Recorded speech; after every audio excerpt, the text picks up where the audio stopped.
هاي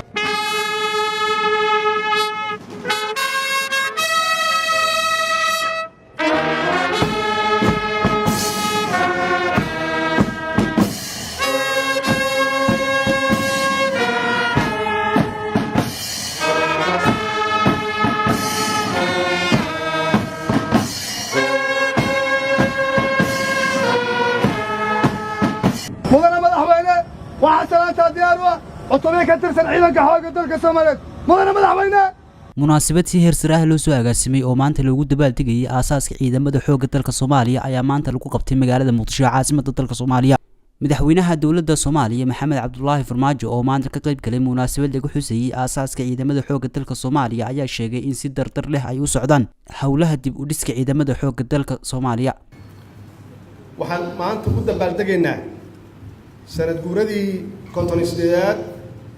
ee ka soo wareegtay aasaaskii ciidanka xoogga dalka Soomaaliyeed waxaan leeyahay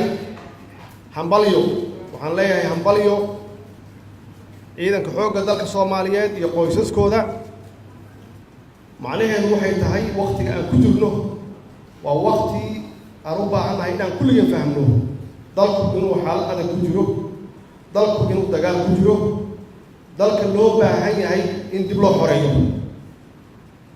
macnaheedu waxay tahay waxaan la dagaalaynaa cadow Soomaaliya u diidan inuu cagiis ku istaago dawladna aan la dagaalaynin dadkii dawladda u shaqeynaya la dagaalaynin la dagaalamaya shacabka Soomaaliyeed oo goob walba iyo meel walba diyaar u ah inay ku tirtiraan iyagoo saxinaya naftooda haligaya ay ku burburiyaan wax alla wixii naf ah iyo wixii maal ah dhanka kale madaxweyne Farmaajo ayaa tilmaamay in dadaaladaas ay barbar socdaan guulo ay ciidanku ka gaareen dagaalka lagaga sifeynayo dalka argagixisada al-shabaab annagana ballan waxaan ugu ah inaan soo celino karaamadaas iyo sharaftaas inaan soo celino sharafkaas waxaa lagu soo celin karaa inaan dib u xoreyno dalkeena dib u xoreyno oo qolooyinkan nabadiidka ee al-shabaabka ee argagixisada ee horarka ummadeena iyo shacabkeena ku ah iyo dowladnimadeena diidan inaan ka horeyno dalka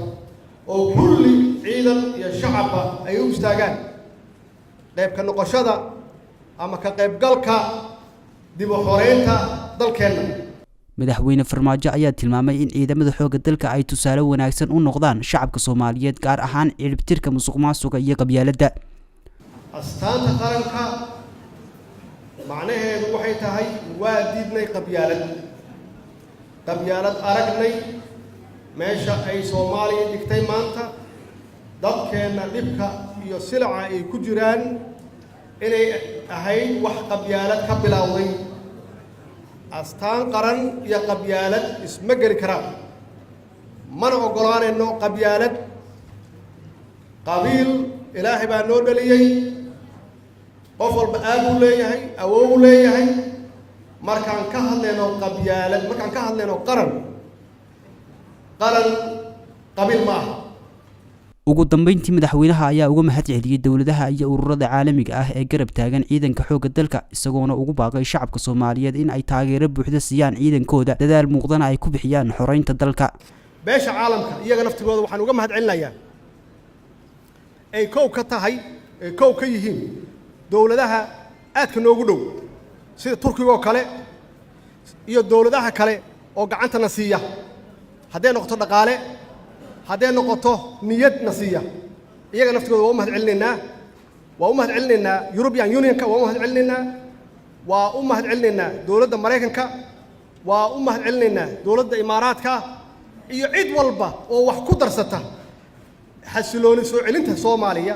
nabadeynta Soomaaliya munaasabaddan lagu xusayay aasaaska ciidamada xooga dalka Soomaaliya oo ka dhacday magaalada Muqdisho ayaa waxaa sidoo kale ka qayb galay wasiirka gaashaandhigga xukuumadda federaalka ee Soomaaliya xubno ka tirsan labada gole ee baarlamaanka taliyaha ciidanka xooga dalka Generaal Cabdilaahi Jaamac Xuseen Gorod taliyaha ciidanka asluubta sareeye guud Bashiir Maxamed Jaamac taliyaha ciidanka booliska Generaal Bashiir Cabdi Maxamed iyo qaar ka mid ah danjirayaasha ka howlgala dalka